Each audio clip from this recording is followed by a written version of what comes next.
баягы мен бул берген суроону бергим келип атат да. Сен досуңду кызматка койдур, өзүнүн жардамчысын деп, анан биз сен досуңду орозду врач катары билебиз. Эмеки анан дарыгер катары билебиз. Элдин арасында ушу сен орозду кызматка коюу боюнча сунуш кетет. Сөз кетип атат. Мен бир канча министрге ар кандай адамдарды сунуштайм. Мисалы, мындай сабаттуу адамдарды, мен тааныбаган адамдарды.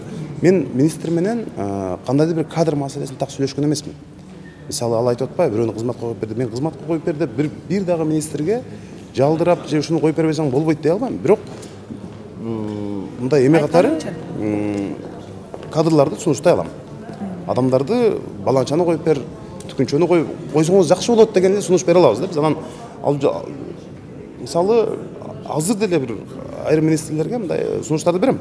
Могул жерде мындай деген кыз бар экен, же мындай деген жигит бар экен, окууну мындай бүтүптүр, жаш кадр экен, таза кадр экен, тигил жерде бардак болуп атат. Ошонун ордуна мындай бир адамдарды койсоңор болот эле дегенде ойлорду айтам. Бул кылмыш эмес, ал мындай аны мен мындай жашырбайсың. чымын жакканчалык кабыл албайм даже.